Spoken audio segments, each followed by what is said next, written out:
Bien, estamos de vuelta con ustedes. Por más de 50 años, la industria petrolera en Venezuela, desde la nacionalización del petróleo en el gobierno de Carlos Andrés Pérez, ha estado en manos del Ejecutivo, ha estado en manos de la política del Estado venezolano, posterior, por supuesto, a la participación del sector privado en gran medida. Eso ha tenido sus altas y ha tenido sus bajas. Venezuela llegó a producir 3 millones de barriles en una situación de nacionalización, pero también lo hizo en una situación de participación del sector privado previo a esta nacionalización. Cada vez que se habla de privatizar, sea este el caso, allí por ahí unas preguntas respecto al tema también de las industrias básicas que podemos hablarlo, siempre la gente tiene, o hay un poco de rechazo o un poco de recelo respecto a perder la potestad como Estado del petróleo. Aquí hay algo que aclarar, porque no se está planteando en ningún momento la propiedad del subsuelo, ¿no? Que yo creo que eso es algo que a la gente le puede preocupar, bueno, que el petróleo, esto para mí, estoy hablando por mí, no por el equipo, es algo hasta que se pudiese discutir, porque en otros países del mundo tiene otro régimen. Pues fíjate, en el caso de la industria petrolera, para no solamente restringirla a PDVSA, es que la misma situación, que esto es otro aspecto muy complejo al cual se le va a hacer frente, que es la deuda de la nación, incluyendo la deuda de PDVSA. PDVSA, su situación financiera, no tiene capacidad de hacer las inversiones que tenemos que hacer para incrementar la producción petrolera.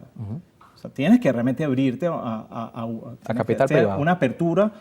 Quizás lo más reciente que nosotros tenemos como experiencia, que para mí fue exitosa, perfectible, pero en cierta medida exitosa, fue el Plan Agenda Venezuela, que incluía también una apertura en el sector petrolero. En aquel momento, y esto no es anecdótico porque está relacionado, recuerdo que en aquel momento, en el 96, si recuerdo bien, o 96-97, se tocó el punto mínimo del salario mínimo en su momento, que era el equivalente a $86 de hoy.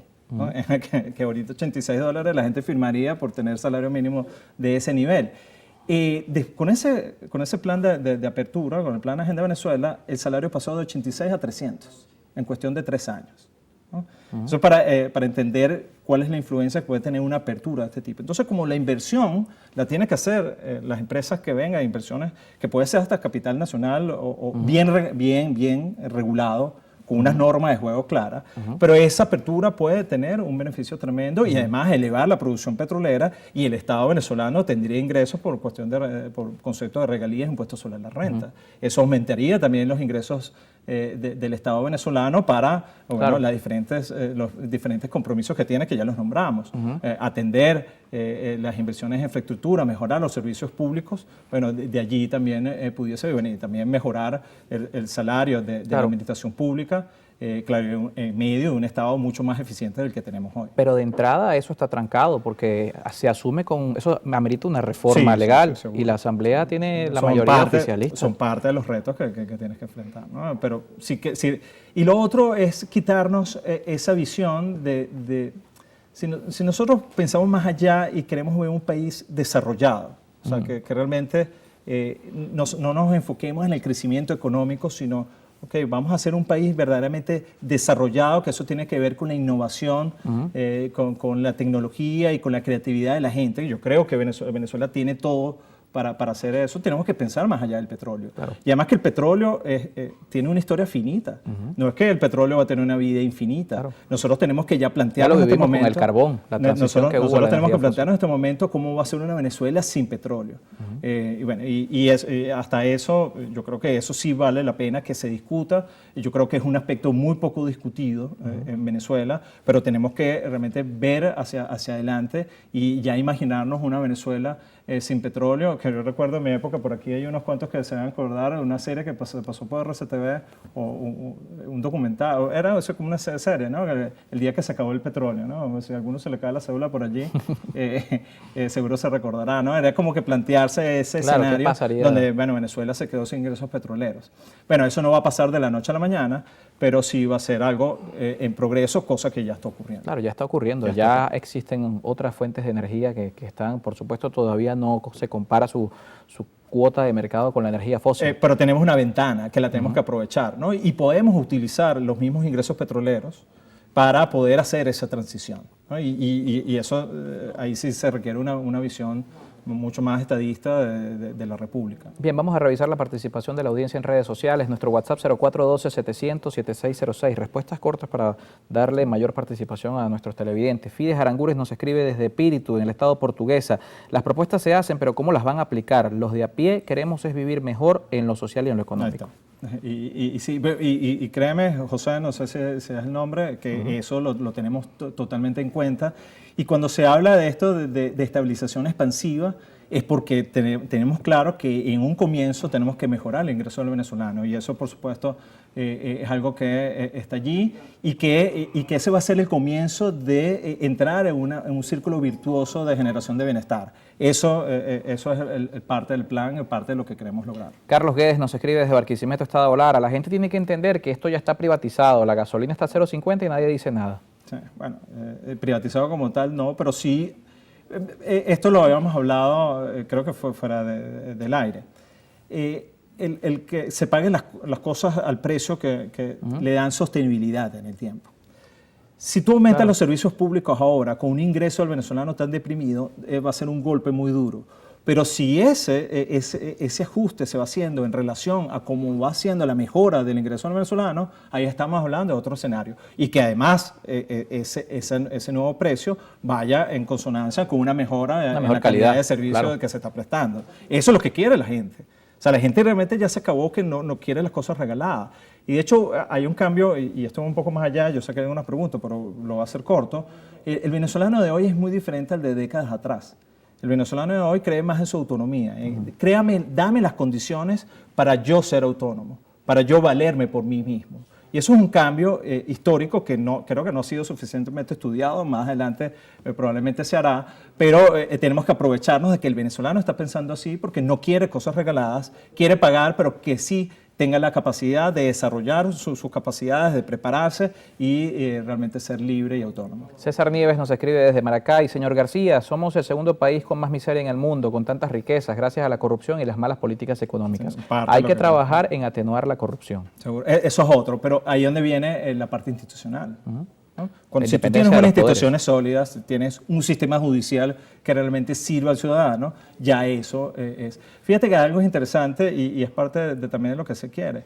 Lo que se propone no es, y esto es algo también muy de Erhan en su momento, aquí lo que se quiere lograr no es que unos grupos se impongan sobre el otro, o que el Estado se imponga sobre el ciudadano, o que determinados grupos económicos por su fortaleza se impongan sobre otros. Eso no está bien. Si tú tienes normas de juego claras y que estén al servicio de la gente, ese tipo de cosas no ocurren. Entonces, esto va en línea con lo que está planteando y eso también abarca la parte de corrupción. Norman Galicia, con esto finalizamos la participación en este bloque. Desde el Estado Falcón nos escribe: buenas tardes. El programa de María Corina Machado debería oficializar el dólar porque todo está dolarizado menos el salario. Además, así se para la inflación. Eso es un punto que sí, eso es un debate bien complejo, porque claro, la dolarización y sobre todo que ya los venezolanos estamos gozando los beneficios del dólar como moneda. Bueno, que en los últimos días hablan de la desdolarización. Yo siempre cito esto, en televisión no lo he hecho, pero lo cito. Perú en su momento tenía un grado de dolarización altísimo. De hecho, 90% de toda su liquidez era en dólares, 10% era en moneda local. Ellos hicieron un plan y sobre todo que hacía énfasis en un gasto público responsable y la eliminación del financiamiento del Banco Central al Ejecutivo Nacional. Eso les tumbó la inflación y han gozado con 30 años de estabilidad macroeconómica. Y poco a poco el peruano fue empezando a creer nuevamente en su moneda. Hoy esa proporción es 70% pesos, 30% en dólares. ¿Por qué lo digo? Porque al final de cuentas, y esto quizás es algo técnico, pero la política monetaria es una herramienta importante a la hora de hacer política económica. Si tú dolarizas, chévere, tú te eliminaste el problema de la inflación y la estabilización de precios, pero te quitas una herramienta que es muy útil, que es la política monetaria de cualquier país. Claro. O sea, se la cedes a la Reserva Federal, en buena medida, no toda, pero sí en buena medida se la cedes a la Reserva Federal. Es la capacidad de ingresos que tenga el país, ¿no? Sí. De poder tener divisas. Y sobre todo ya aspectos mucho más técnicos de por lo menos estimular el comercio exterior.